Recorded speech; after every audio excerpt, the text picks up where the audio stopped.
think we see people joining in. Okay. I'm giving a few moments to for everyone to join in, and then we will start.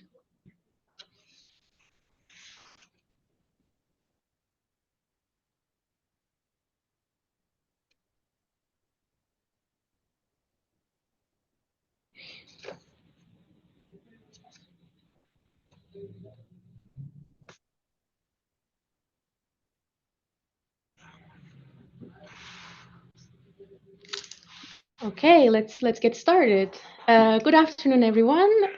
Welcome to this webinar on 360 digitization in shopping centers, where we will talk about elevating shopper and tenant experiences with technology. My name is Melis. I will be your host today, and I'm the brand and product marketing specialist at Chainels. In the next 45 minutes or so, we will be talking about key trends in retail real estate, and also more specifically in the shopping centers. We will observe how digitization influences the profitability of operations in shopping centers, how we can address consumer needs and tenant relationships. We have some house rules before we get started. If you have any questions, please drop them on the comment section. We will address them at the end of the webinar. And also, please keep your microphones off at all times. We have a great panel today with Ulla Matej-Bil from EPP. She is the board member for marketing and communications. Good afternoon. Yes, good afternoon. We have Simon Staack from Emplate. He is the managing director. And I have my colleague Sander, is the co-founder and COO at Chainels. So let's look at the agenda. We have a small introduction from each company and each speaker, and then we will look into trends and challenges in shopping centers, and later on we will see the impact of shopping center digitization. And later on we will connect those two dots with a 360 digitization journey in shopping centers, and then we will hear EPP's take on digitization and how they are addressing tenant and consumer demands and needs with digitization. So I leave the floor to my colleague Sander. Yes, first of all, thank you for joining this webinar. So my name is Sander Verseput, co-founder, CEO at Chainels. We are a PropTech company based in Rotterdam, the Netherlands, and we now exist for more than 10 years. And we position ourselves as the tenant experience platform for all types of multi-tenant properties like retail, residential, office, and mixed use. But for this webinar, I will only focus on our retail proposition. So I think we can go to the next slide. So what we try to achieve is being a one-stop shop for retailers to provide them with all the input they need to be as successful as possible in the shopping center. So that ranges from all day-to-day communication, like info about events, campaigns, tenant surveys, to a lot of vital processes like turnover, reporting data to the landlord, the ability to report issues, book services and amenities, and so on. And the idea is that from the asset management perspective, you have insights to improve your shopping center as a whole. And also we like to look at the entire IT ecosystem. So we are really open to connect with smart building tech and ERPs. And at the moment we are active in 17 markets, and below the slide you see a few of our clients. I think that's the intro. Okay, over to Emplate. Oh, I think you skipped the slide. Yeah, my apologies. There we go. But hello everyone. I see we have quite a lot of people who have joined in, so that is super exciting. But I'm Simon. I'm the co-founder and managing director of Emplate. I've spent the last 10 years together with my colleagues working with customer loyalty, but mainly in shopping centers. Besides that, I'm a committee member for the European Council of Shopping Places Design Award, but we're also a proud member of the Nordic Community of Spaces and Communities. Emplate is a privately held company, but many of you are already doing business with us because our biggest shareholder is Heartland, who is the owner of the bestseller group, Jack and Jones, Veo Moda, Pieces Only, and you name it. So to some degree, we are already connected, but we work mainly with shopping centers, and I will tell about what we have learned over the past 10 years.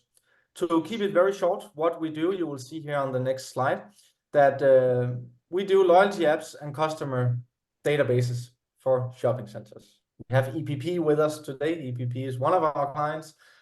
We provide a loyalty solution of physical shopping destinations that can help you to both attract, understand, and keep your loyal customers, which maybe, if you're good and you do things right, can increase your visit frequency from your customers, increase your purchase frequency from your customers, and in general, improve the marketing performance of your shopping center. But maybe I will talk a little bit about that in my presentation.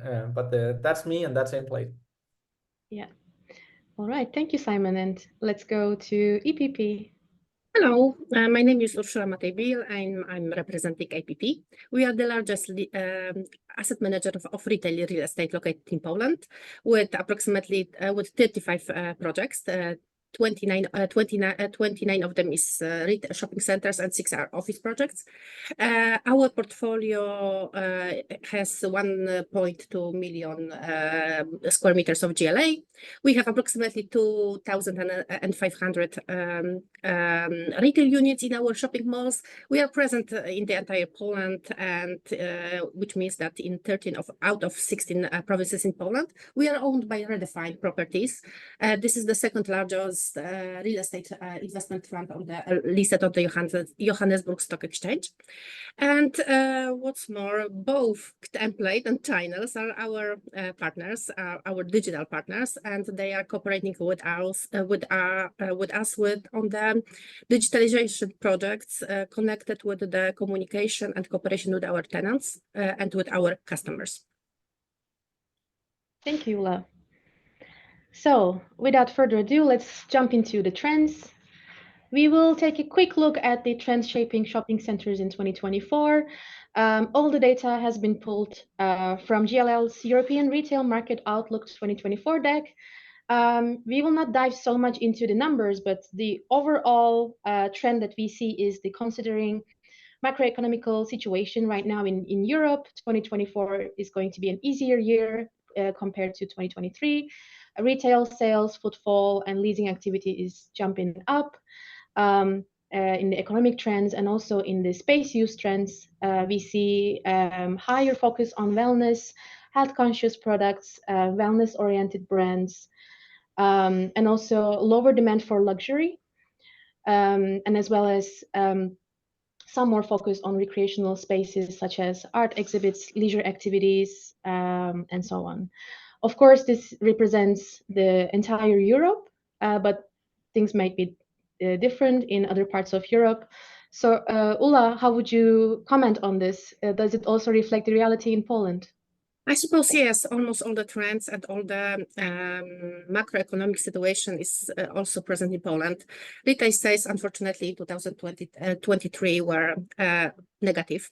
We had approximately 2.7% down compared to the previous year, 2022. So, but the expectations for the retail sales in Poland for the upcoming year are positive. We expect approximately 4%, which is very good, and it will boost the market. Footfall is good, above 2022.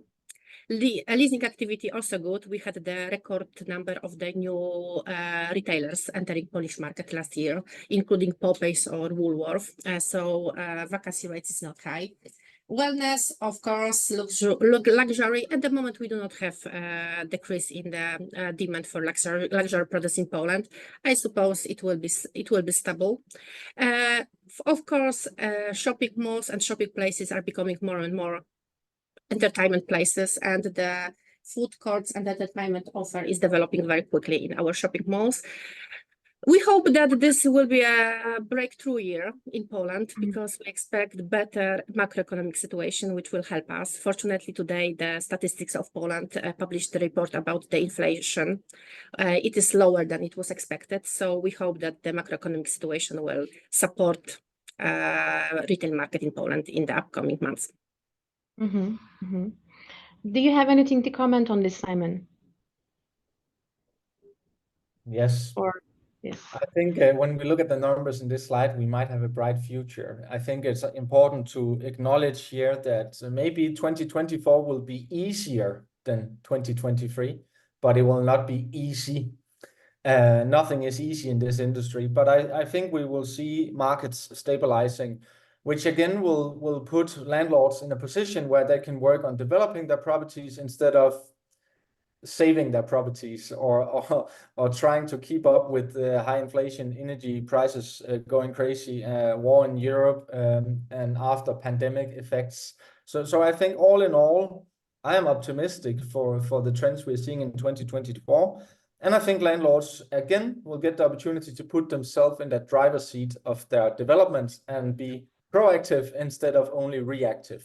That's what I hope and predict in my humble experience. Thank you. What about you, Sander?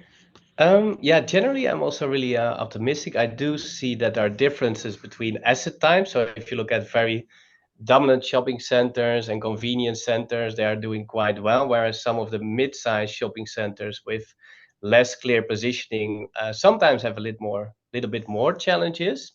Also, you see quite some differences across regions. So within the Netherlands and Western Europe, we have quite a lot of inner city retail. Whereas if you visit Poland, for example, retail is much more concentrated within the shopping centers itself, and there's less square meters per inhabitant.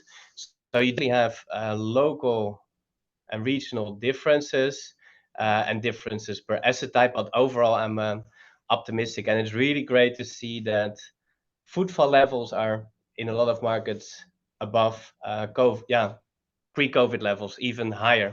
Yeah. So that's good to see. All right. So let's move on to what's changing for shopping centers. So while the microphone is on Sander's side, so would you like to comment on this, Sander? Yeah, so we see a couple of let's say trends and things happening within the industry. I think that cannot be ignored. So top left, you see the high OPEX topic. I think it was a bit more urgent a couple of months ago, especially 2022, when the energy prices were up more. But it's still something to consider. What we also see, if you look at expectations of tenants, people in their day-to-day life are very much used to instant communication through WhatsApp, social media, and then sometimes the status quo, if you look at the landlord, is still that there's, let's say a help desk or a traditional way of approaching them. So I think that's something to take into account. Also, ESG regulations are changing all the time, and I don't have the feeling that everyone is aware, like how should we incorporate this in our strategy, and how should we also include the tenants in our ESG strategy. So I think that's on the one hand a threat, on the other hand really an opportunity for the market.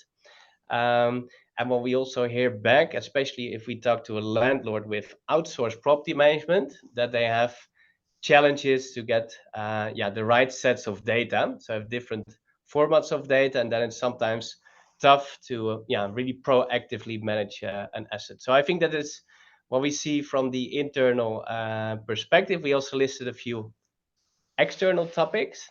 Perhaps you, Simon, like to elaborate on the more external and consumer related factors. Yes, let me, Sander, allow me to start with something that is cross-border here, the ESG demands, because we all obviously also seeing the ESG agenda being pushed for our clients, but that's actually and unfortunately maybe mainly due to laws and regulations kicking in all around Europe for the time being. We haven't really seen the ESG agenda changing that much in consumer behavior as we could have hoped for. And to my knowledge, and I have seen retailers launching fashion brands, launching whole collections of organic cotton fabric and clothing, but with sales numbers dropping because these type of products are typically more expensive. So the ESG demands are in my perspective, mainly laws and regulators that are focusing on them, and not as much as I hope for the the demand for the consumers or the change in consumer behavior. We are simply not making the right decisions when we're shopping, and myself included. I am not I'm not outside the bullseye here. But for the consumer behavior, I think one of the things that are resurfacing is that we see sales numbers for most of the shopping centers we're working with are stabilizing. Also, post-COVID trends are seen. With that said, there are two major trends that I think will be important for the future. The first one is data ownership, and I will talk a little bit about it later on as well, but I cannot say too much. Landlords today, they need to care about being the owner of their own data, consumer data. Why? Because you cannot have a future where your relationship with your customers are dependent on other sources or other platforms like Google, Facebook, and Instagram. You need to have a direct connection with your consumers, and you need to be able to talk to them on a one-to-one level in a relationship you're in control of. So for me, that is a key trend. Another key trend is that we do still see e-commerce growing, but yet we do still see most of transactions in retail are still happening in the physical environment. But more and more of these purchases, actually the buying journey starts online. And I think EPP will also talk about that today and bring up some data that is hyper relevant for Poland in particular. And yeah, but I haven't heard anything I don't agree with, Sander. So thank you. That's great. We will definitely give the floor to Ula in the next stage to talk more about the trends in Poland and what's changing. So let's get right into it. So Ula, the floor is yours. Thank you very much. I remember one meeting. It was 20 years ago, and I had the opportunity to participate in the meeting with Bill Gates. And 20 years ago, he told that in the next 10 years, you will see that the computers will be out of fashion, that everybody will have a small device in the pocket or in the bag, and it will fully replace the computer. I remember that the room full of students was not able to believe in such prediction, but it came true. At the moment, we are using mobile phones. We approximately almost 100% of people who are using internet in Poland owning the mobile phone. 94% people are connected with the internet using mobile phone. We are spending more and more money using mobile phone and through the applications. These are two-digit increases year over year. We are spending a lot of time in the internet. So to be honest, the people has changed, and their way they are shopping has changed very significantly in the recent years, and we cannot forget about this. Also, the reasons for using the internet are very connected with the industry, which I have the pleasure to work for. Meaning the purchasing journey is starting far earlier than in the shopping mall. It is started in the browser, it is started on the forum, it is started during the watching the movie with the influencer. We can move to the next slide, I suppose, because it is the start of my presentation. The shopping journey and the shopping path is much more complicated than it used to be. We have many touch points. People are checking the product before purchase. They are checking it both online and offline. They are starting the journey sometimes online and sometimes offline, but they finish in both channels. So they are more conscious, more prepared for the purchase. And so the habits and the shopping habits are changing all the time, and they have dramatically changed after the COVID and during the COVID, when the digitalization speed up and everything was possible almost online. But one thing hasn't changed. People prefer to have the contact in person with the product, with other people. They would like to socialize.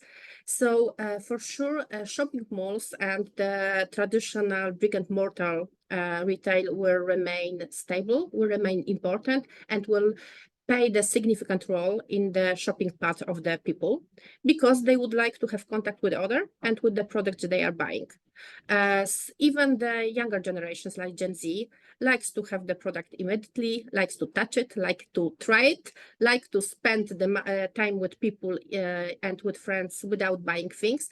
So I'm convinced that in the coming years, there will be a significant increase in the omni-channel behaviors in the shopping malls, like picking up some things, trying things, returning things, or exchanging things in the shopping malls, which were bought online. But for sure, shopping malls will stay as a significant significant part of the purchasing journey of the clients. Totally agree. So far until this point, we have observed how things are changing in shopping centers, both internally and externally. So we're going to look at both parts in terms of technology, how technology is causing this change, and what is the impact of digitization, both to internal and external processes. So we will first look into the internal part. So I will give the floor to Sander to walk us through everything that he has to say. Yes, thanks, Melis. So this is a little bit about how we see the tenant-landlord relationship evolving over the years. So if you look back at the 70s, it was more like a one-way communication stream. You could basically hand over the key to the tenants, not see each other in 10, 15 years. Whereas in the years 2000, it became a lot more common that there was more proactive property management. However, these days, we really believe that a continuous dialogue, continuous partnership is vital, not only between tenant, landlord, but also with all the service providers in order to create the best shopping experience possible, because you have so many parameters that are important to take into account that you really need this continuous dialogue. But then if you look into how internal processes are managed, so let's consider a big shopping center. It's, in our opinion, really a complex multi-stakeholder organization. So you have maybe more than 100 tenants, you have 7 service providers, they all have different roles. The information is really scattered, generally, what we see. So people use email, phone calls, paperwork. So you can imagine collaborating is quite challenging. Sometimes I talk to a shopping center manager, and then end of the week, the mailbox is so crowded with emails, they don't really come to the proactive management side of things. And then if you look at center management needing to report back to asset management, that's sometimes also a struggle using different Excel formats and so on. So I think this is, if you look at the current way of working, is not really fitting the way it should be. I think we can go to the next one. So if you're able to have more insights in what is actually happening with the tenants and what is happening in the shopping center in terms of how are the service providers doing their work, this can already help to improve the overall performance of the mall. So for example, here we have listed if you have these 7 service providers working on your mall, you can more easily see like, hey, what is their do they meet their SLA, how are they doing, and you can also identify a little bit better what is happening in terms of technical challenges. I think we can go to the next slide, because in the end, I believe if you make your asset management operations more data driven, you can more easily start corrective actions. So for example, I know a lot of landlords that do tenant satisfaction surveys. They do maybe every year, but it's still quite reactive. So we believe if you have more frequent insights of tenant satisfaction, it will help to prevent churn, and you can more proactively approach a tenant if something is not going well. The same applies for the reporting of store performance data. We sometimes see landlords that request this data on a yearly basis or quarterly. However, some other clients are nowadays requesting it daily or even or sometimes weekly. And this really helps to identify issues earlier and to really look at, are the tenants fitting my shopping mall? Are they located in the right location, and so on. So that's, I think, if you are become more data driven, you can be more proactive, which is in the end a good thing. I will not bother you with all these, let's say, KPIs. Maybe I will start with a short anecdote. So we have this client in central London. They own a lot of mixed-use assets and a lot of retail. So they started to collect their store turnover data from their tenants in a high frequency. Initially, they did it only annually, I believe. And then they figured out that in a certain zone of the area, the turnover was dropping. And not only they retrieved all the quantitative data, but also qualitative data. So tenants, they're really your eyes and ears in the asset. They really have an understanding of what is happening. So the tenant wrote like, hey, there's a drop because of this and this reason. There are roadworks, they take longer than expected. So then the property manager started the dialogue with the municipality, and they resolved it earlier. And that really resulted in a higher turnover for those tenants in a short period. So I think that really helps to make your asset management more data driven, these type of insights. I think that's it for this part. All right. Thank you, Sander, for the overview. So we will now look into the external part of it, which is the consumers, and we will observe the impact of having consumer data on retail operations. And over to you, Simon. Thanks a lot, Melis. So Urzsula says that consumer behavior is changing. And from my point of view, I don't have 20 years of experience. I have 10 years, but for the last 10 years, I have also heard that consumer behavior is changing. So let's just conclude that consumer behavior is always changing. And the change is a constant factor we need to take into account. But Sander, you also say something here that I highly agree with, and that is the development into experience venues or experience hubs, where the currency that some clients or some customers are paying with is their time, because they spend time with you, and time is becoming a currency for the client. I don't know much about the internal factors of shopping centers. Of course, I have some broad idea on what's going on, but in this presentation, I've mainly prepared insights on external factors. We have looked into 1.5 million consumers and their behavior. We have done that for more than 50 different shopping locations, mainly in Europe, or purely in Europe, actually, in more than 10 different countries, and including more than 5,000 different retailers, cross brands. Some points I would like to make here today is, consumer behavior have changed, but what changed? How was it before and how is it now? Because in respect of time, I will do a few key takeaways for you. But the first thing I see as a clear trend in consumer behavior is that we are opting in as never before. It's so hard today to push information to consumers. And if you don't believe me, I will just bring up two small examples that people are easily paying 10 euros to Netflix to watch ad-free TV. So you cannot push communication to different generations or all generations anymore just by running TV ads, right? The same goes for the radio.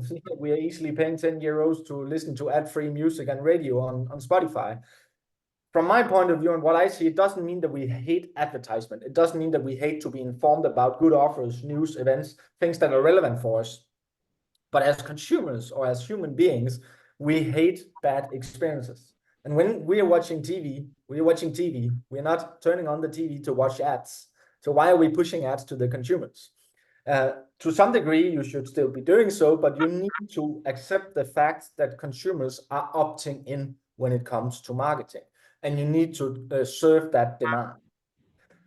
One of the misconceptions I have seen when we then talk about loyalty concepts in general, loyalty solutions, loyalty schemes, loyalty cards, you name it. One of the things is in early years, most of the databases across all the biggest loyalty programs ever published the biggest share of gender was by far females. 75% of all loyalty members in the major loyalty programs were females, no matter the type of brand. This is data from a research project that calls the loyalty book, which were back then in 2015 the biggest loyalty projects or research project ever conducted on European soil. When we look at our data from the past year, I'm not saying it's a significant change, but I'm just saying that we see more and more homogeneous databases. This is not the data I show here is our accumulated data for all the years we have been operational. So if we look at the split between genders that recently signed up in our loyalty programs, it's much closer to half-half. And if we click once more, maybe that means we are becoming more equal shoppers over time. There is a clear trend that females are still shopping on the behalf of males, but we are becoming more equal shoppers. So you cannot anymore say loyalty is only if I focus on female shoppers. No, loyalty is for everyone. Another assumption I have heard quite a lot is that apps are for young people. 20 years ago, or 10 years ago, let's say 10 years, that's more accurate. 10 years ago, that might be right. But today, when we look at our database, we see that we have almost double as many customers that are 65 years old or above than customers that are under 18.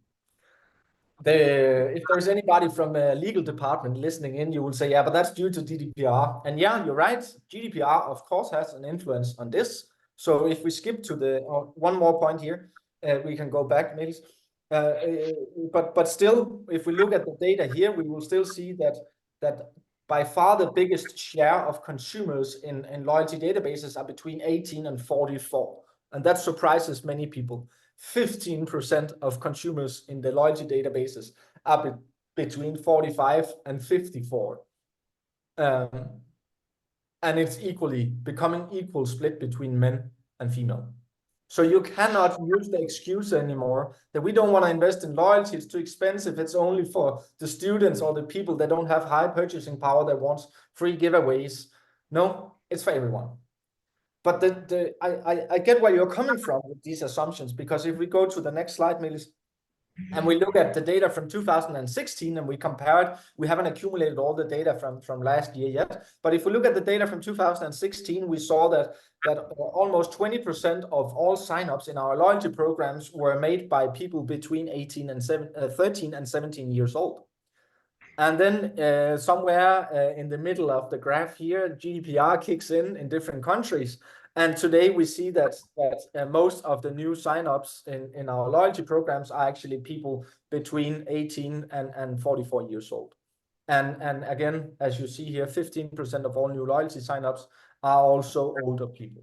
So the generations that are becoming the most profitable generation, the new kids, families, the people that have been 10 to 15 years in the workforce, with maybe private real estate investments and high spend, they are becoming a core of loyalty databases.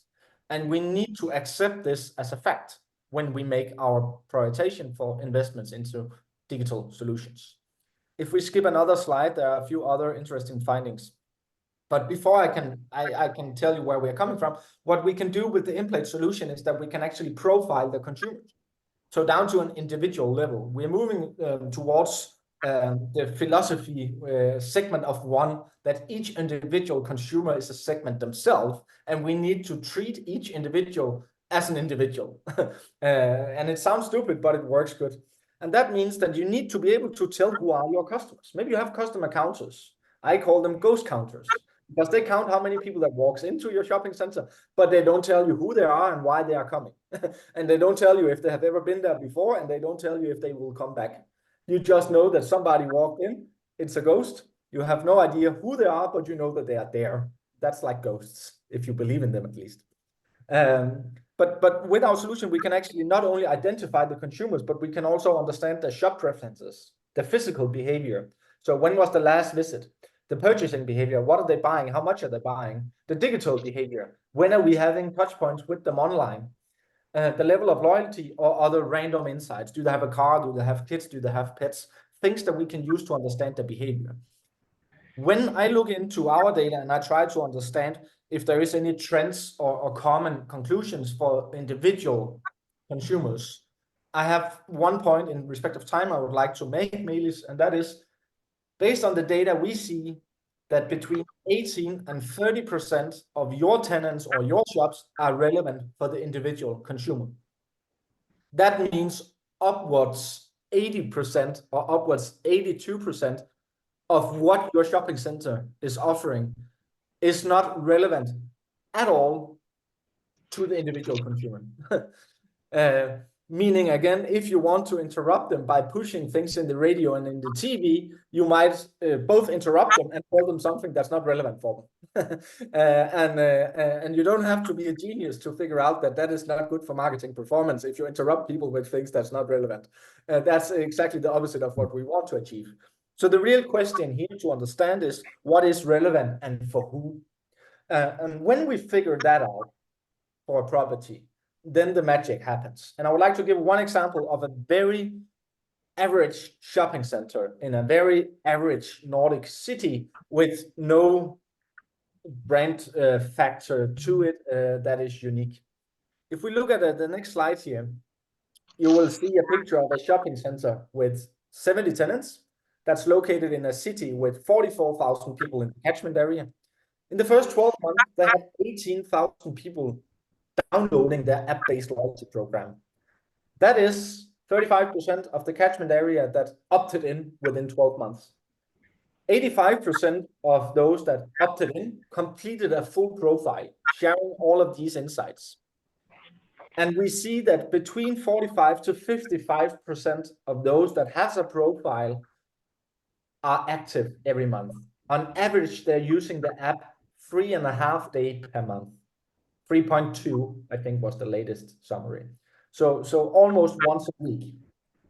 Or fast forward to today, that means that more than 20% of this shopping center's catchment area that they wish to communicate to are opting in to receive information from them in their own application, in their own media, where they own the relationship with the client and can learn from their behavior what their demands are. And that means for them that they can spend less on marketing, but with higher performance. And I'm more than open to be challenged on that.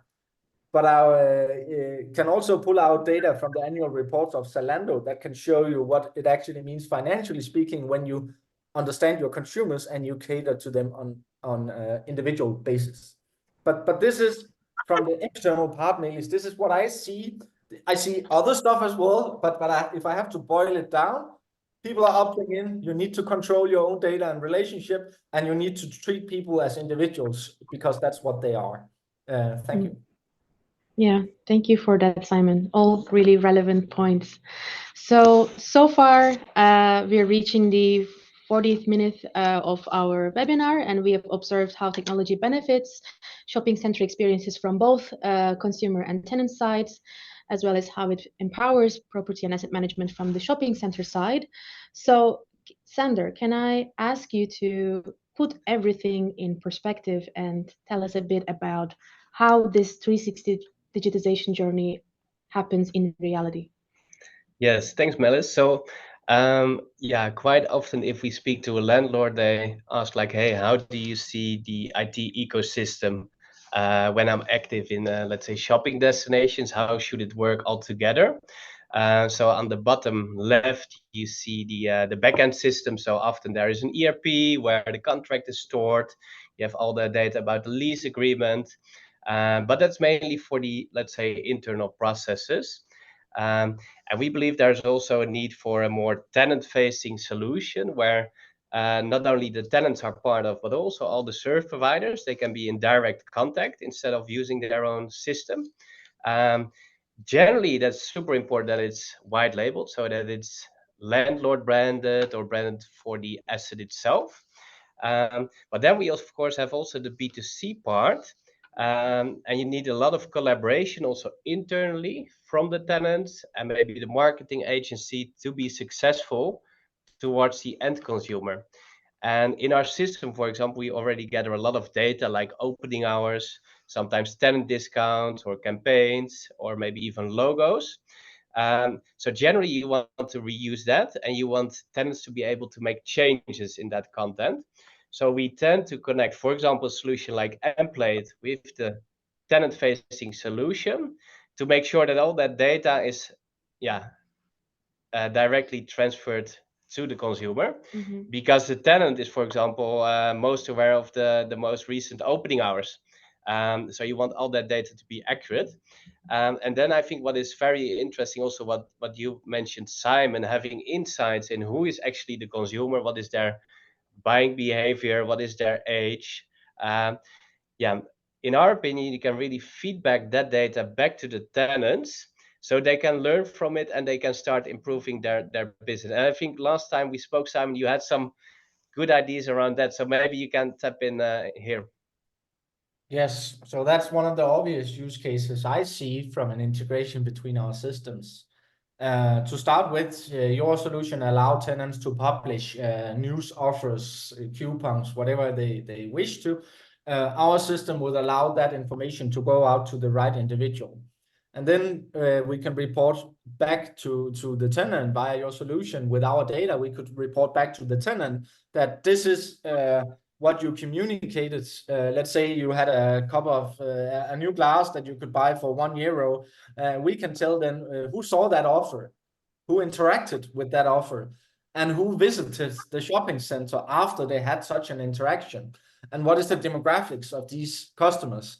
And that maybe change the perspective for the tenant, because maybe they think that they are selling glasses to my mother, but what they learn in our data is that they are having the most engagement from the fathers or younger people, people that are younger than what they assumed, or what it might be. We're not here to judge. We're just here to share the data so we can increase the perspective on things. And I think that would be a good use case. I can come up with some examples. I've seen shopping centers where there are stores that have a target customer group that they have defined themselves internally. But those that are using the store in that shopping center are completely different. So there is a mismatch between who they think they're talking to and who is using the store in that specific shopping center. In another shopping center for that brand, it fits perfectly. So that's the type of insights. By combining our systems, we allow EPP, for example, to potentially over time, when the data is accumulated and understood, to tell the tenants, and that will make the tenants more profitable, which has a good impact on the lease agreements for EPP, right? But not only that, that would also make it more relevant for the consumers to interact with the EPP properties, because what they receive of information is based on data, and by that, in fact, more relevant for them, more convenient. So for me, it's not a win-win, it's a win-win-win. It's win for the tenants, for the landlord, and for the consumers. Yeah, definitely. Thank you, Simon. Before we actually see how this 360 digitization journey happens in real life with the examples from EPP, I want to check in with our audience. I can see more than 70 of you. If you have any questions, please drop them into the comment section and we will address them in a couple of minutes. So now let's give the floor to Ulla again and see how digitization in a 360 way actually happens. We'll try to be fast, to leave some minutes for the questions. So we have fully agreed that consumers are changing and that consumers are different. What we can do with this? We can try to somehow change and moderate it, but I think that we won't be successful. We have to adapt. And therefore, we bet on apps in APP. We bet also on the data collection and owning our own communication channels. Therefore, we decided that we want to be present on the devices which are used by our stakeholders. Meaning stakeholders, I mean at the moment our tenants and our consumers, customers in our shopping malls and the users of our office space. We want to approach them with the appropriate communication, personalized communication, as Simon mentioned. Also with the offers tailored and the solution tailored to their needs and their habits. We want to make them loyal by engaging them, rewarding them, communicating to them. But why we are doing this? Because we want to make our performance better and increase our efficiency of our operations. Regarding the performance, I'm talking about footfall, about the sales turnovers in our shopping malls, and also the usage of space in our office buildings. So this is the main reasons for implementing the apps and for approaching and implementing the digitalization across our operations. Digitalization of our operations and our activities is the crucial part of our strategy. Our company was established in 2016, and we started immediately with the development of all the systems for data collection and processing. These were the internal systems. Then we decided to develop in-house intranet for the communication. Then the communication was moved for the external stakeholders like our tenants with the launch of App Connect with Chainels. Then we moved for the communication and digitalization of communication with our customers, implementing our consumer apps. I don't like to call them always loyalty apps because I think that the usage of these apps is much broader. We started cooperation with Emplate, which is one of our providers. And in last year, almost all our shopping malls were equipped with the consumer apps, and all our retail assets were equipped with the App Connect. We also decided to launch App Connect in our office properties, which is unusual usage of this application because it was rather developed for the retail assets. I will talk more about this in a minute. But the next years will be the challenge for us to integrate all the sources of information and to implement them for better communication, better automation, and to better understand our customers, to target them with the personalized communication, and to approach them with the appropriate message and in the appropriate channel. And I really agree with Simon that focusing on the external channels, it's dangerous and provides a lot of risk for our operations because we won't be. It can happen that some channels could be in our hands in the next few years, and we will lose a huge advertising channel and huge significant communication channel with our stakeholders. So regarding this App Connect, we are using this. We can move to the next slide. We are using this both for the communication, two-way communication with our tenants, and for the property management. All the operations connected with managing our properties are done by App Connect. At the moment, I think that we have eliminated all the other communication with our tenants. We are using just App Connect, and really it supported our operations like reporting, turnover reporting, monthly turnover reporting is done by App Connect. I think that a significant percentage of the reports is done by this channel. And after several months of discussion, we decided to implement App Connect in our office assets because we didn't have good channel for communications of the users of our office space. We had a solution, Facebook. Wasn't very successful, unfortunately. We decided posters in the lifts were not enough, to be honest. So we decided to bet on App Connect, and it is a good solution for the regular communication with the employees of our tenants, to be honest. So we have this two-level cooperation. The experience, this is one of the last launches of the App Connect in our Symmetries Business Park in Łódź. Very nice launch supported with many materials. Some numbers, we frequently use App Connect. A lot of you, we have almost 5,000 users, almost 4,000 publications, and 50,000 reported turnovers. It is really huge saving of time of our work, and really proves that we are a modern company. And if the technology develops, I think that we should take advantage of it. And we have really good feedback from our tenants regarding this solution. The majority of them is satisfied with the quality of the service provided by APP Connect, with the flow of the information. And from my perspective, it's also very easy to use, and it really streamlines and make our communication fast and cooperation very digital and easy. Thank you. Thank you, Ula, for these amazing insights and this inspiring journey that you shared with us. I would like us to take a closer look at the key takeaways from the entire webinar, what we have learned throughout these last 50 minutes. So far, all of the speakers shared a lot of good insights on how data really brings a lot of clarity on property management, on consumer behavior, what tenants want, what consumers want. So we can clearly see that with the right consumer data, with the right tenant data, implementing the learnings and developing better strategies, shopping centers can really increase their revenue, bring long-lasting tenant relationships into the table, and maintain their great reputation, and just become an inspiring asset management organization. So these are our takeaways. So if you have more takeaways from this webinar, of course, comment them into the comment section. And now it's time for the questions to our speakers. So I will be looking at the questions from our audience.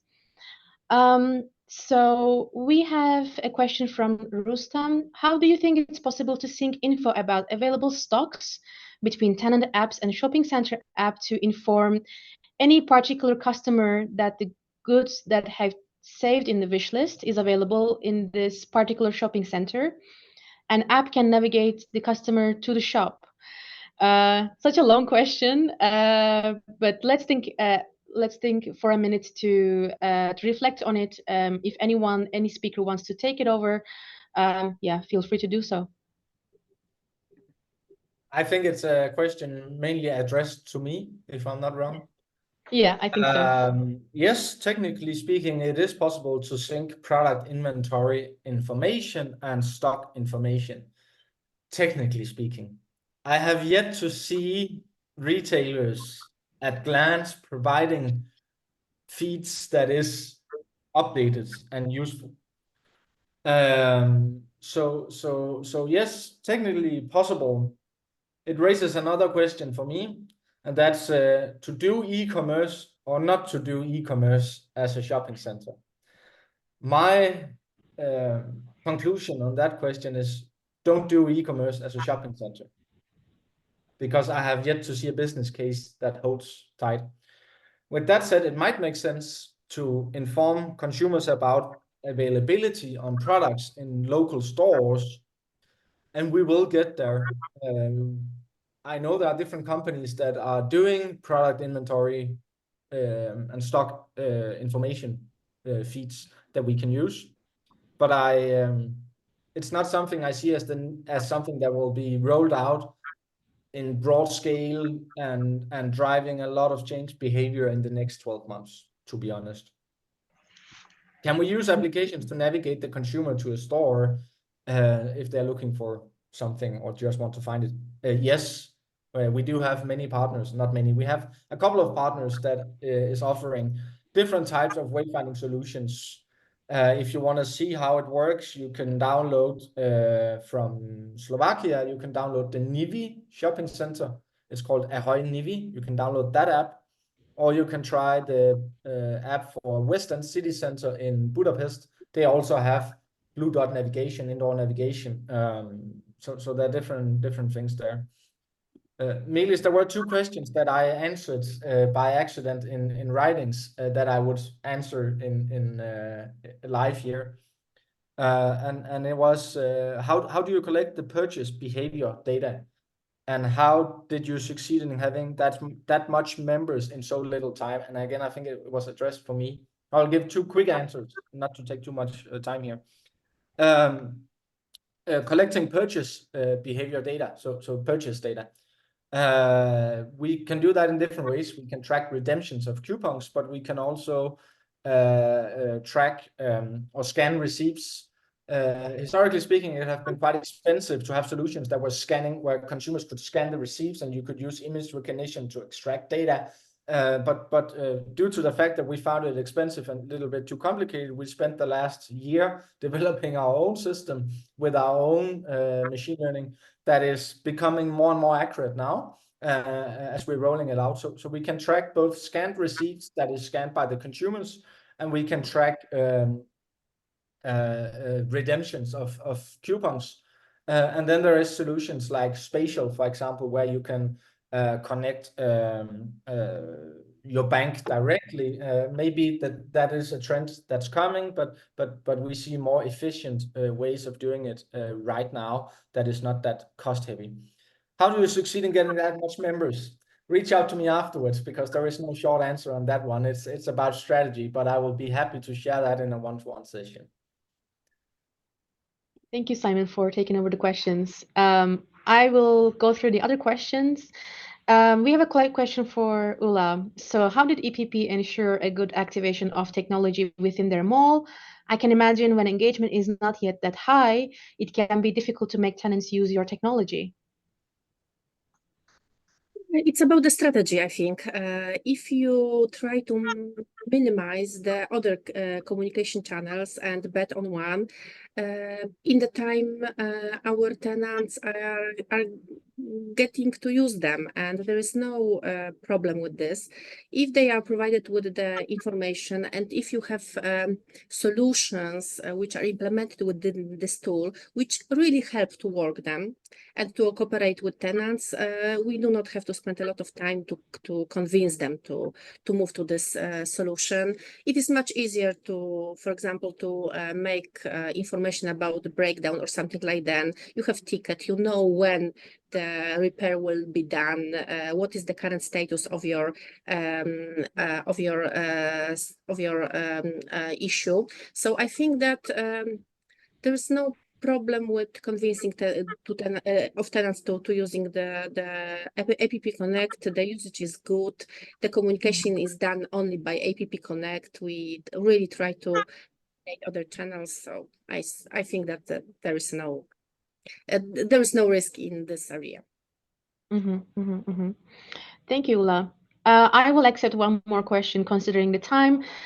Before I do that, I just want to let our audience know that you will receive the recording and also the presentation after this webinar. And also, if you are following Chainels and Emplate on LinkedIn, there is no chance you're going to miss out both of these being shared by the company pages. So just check your inboxes, check Chainels website, Chainels LinkedIn, and also Emplate LinkedIn, and watch out for the recording and also the presentation. So I want to address this question. How do you see gift cards for shopping centers and loyalty working together? I think that's a question for Simon. I can answer that. It doesn't have to work together. Loyalty programs you use for yourself, gift cards you buy for others. It is in the word, it's a gift, most likely. And the way we see it working together is that you can, like buying a gift card is a transaction. You can be rewarded for making that transaction. And maybe if you have a certain level of loyalty, a fictive example would be you're using a tier-based loyalty program. You have a consumer that's level 5. And that means if they are buying a gift card, they can do that twice a year. They're getting 10% extra value on the gift card. So they buy one for 100 euros and they get 110 euros gift card or stuff like that. But directly integrated with the loyalty, I see other features that makes way more sense. For example, if you have paid parking. But digital gift cards is a thing. Of course, if you have a digital gift card solution, it should be available to buy via the application as well as via the website. But directly integrated with the loyalty program, it's not a need, it's not a demand for consumers. However, if I can add, gift cards are very good reward in the loyalty programs. They are very attractive award. Yeah. Yeah, definitely. That's a good point. yeah, I think there is no harm in going going a bit above the time. We have 2 more questions. So there's one question that says, what are 3 ways to approach a customer at a store? Anyone who wants to take it over? We have actually tried that to notify customers with location-based notifications. I think it was called proximity marketing when it was introduced 6-7 years ago. From all cases we have tried, I haven't seen it working. And don't get me wrong, it's very good, and I understand why you want to do it as a retailer. But as a consumer, when I enter a store, I would argue that the shopping center's job is done, and it's the staff in the store that needs to take over and give a good experience. And don't get me wrong, I'm a huge fan of technology and new methods of doing things. But as Urzsula said, people still want to feel the product. They want to smell the product, to feel the product, to try the product. Whenever the customers are in the store, you should stop interrupting them with technology. As a landlord, as a retailer, you can have in-store technology, in-store ordering system, in-store screens for shopping. You can do many things, but it's not within my field, so I don't know. But please, whenever you have taken the consumer from home to the shopping center and gotten them to visit a store, please leave them alone with the staff in the store for a moment. That would be my 5 cents on that question. Thank you, Simon. I will accept the last question, I think, and we will finish the webinar. Anyway, if you have more questions to the speakers, please reach out to them directly after the webinar, or you may also comment on Chainels' LinkedIn page under the event link, and we will address those questions, or we can send them to the speakers. With the expected end of the tickets, green transition, for instance, in France, getting those sales info will become more and more difficult. How do you consider this issue? I think, again, a question to, either Ulla or Simon. I cannot comment on potential new regulations in France because I am not that into the French market and regulations and laws. But I'm happy to look into it and discuss further in a one-to-one session. But I don't have anything to comment on that, unfortunately. Unfortunately, I do not have also knowledge about the changes in the law in France. I know that in Poland there will be more digitalized bills in Poland. The Polish state is going to implement the system of digital bills and tickets, and we will see what will happen. Maybe it will be easier to evaluate and to collect data from this system, but at the moment it's too early to speak about this. Understood. So I think this marks the end of our webinar today. Thank you very much for joining in and for sticking until the end. And if you are interested in seeing more webinars like this, we will be posting more and more this year on Chainels LinkedIn. So just give us a follow, and there's no chance you're gonna miss them. So thank you, panel, for being here today and for all the great insights. And I wish you a great afternoon. Thank you. Have a great day, everyone.